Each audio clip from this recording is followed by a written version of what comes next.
கிஷ்கிந்தா புரி ரீசெண்டா தியேட்டர்ல வெளிவந்து மாபெரும் வெற்றி பெற்ற ஒரு ஹாரர் தெலுங்கு திரைப்படம். அதாவது ஃபேமிலியா டூருக்கு போறதுக்கு ஒரு ஏஜென்சி இருக்கும். ஸோ நாங்க இந்த பேக்கேஜ் வச்சிருக்கோம். நீங்க பே பண்ணீங்கன்னா நாங்க கூட்டிட்டு வந்து விட்டுருவோம். எங்களுதே எல்லாமே அப்படின்ற மாதிரி பேக்கேஜ்ல சில பல ஏஜென்சி இருக்கும் இல்லையா? அந்த மாதிரி இந்த படத்துல என்ன ஏஜென்சி இருக்குன்னா, நீங்க காசு கட்டுனீங்கன்னா நாங்க பேய நேர்ல போய் காட்டுறோம் அப்படின்னு சொல்லிட்டு ஒரு ஏஜென்சி இருக்கு. அந்த மாதிரி கட்டி ஏமாத்திக்கிட்டு இருக்காங்க. அந்த மாதிரி ஒரு ஒரு குரூப்பை கூட்டிட்டு போறாங்க. உண்மையிலே பேய் இருக்கிற ஒரு இடத்துல போய் மாட்டிக்கிட்டா என்ன நடக்கும் அப்படின்றது தான் இந்த படத்தோடைய கதை சுருக்கம். ரொம்ப இன்ட்ரெஸ்டிங்கா ரொம்ப சூப்பரா பண்ணியிருப்பாங்க. அவர் பேர் சாண்டி மாஸ்டருமே இந்த படத்துல தாறுமாறான ஒரு கேரக்டர் பண்ணியிருக்காப்புல. அவர் பார்க்கறதுக்கு அவர் தானா அப்படின்ற மாதிரியுமே இருக்கும். அந்த அளவுக்கு தாறுமாறான ஒரு ரோல்லாம் அந்த படத்துல பண்ணியிருக்காப்புல.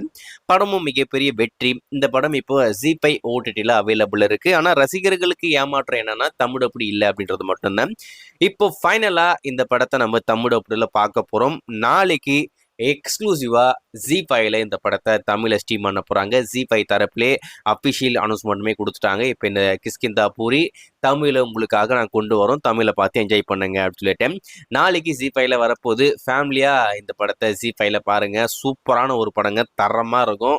ஆரர் எலிமெண்ட்டுக்கெல்லாம் குறையே இருக்காது. ரொம்ப அற்புதமான ஒரு திரைப்படம். இதுக்கு முன்னாடி நீங்க இந்த படத்தை பார்த்துருந்தா இந்த படம் உங்களுக்கு எந்த அளவுக்கு பிடிச்சிருக்கு, இல்லை இது வரைக்கும் பார்க்கல அப்படின்னு சொன்னா தமிழ் டப்புக்காக வெயிட் பண்ணிட்டு இருந்தீங்கன்னா, நாளைக்கு ஜீ5 ஓடிடியில் வரப்போது. ஜீ5 ஓடிடியில் பார்த்து பயங்கரமா என்ஜாய் பண்ணுங்க.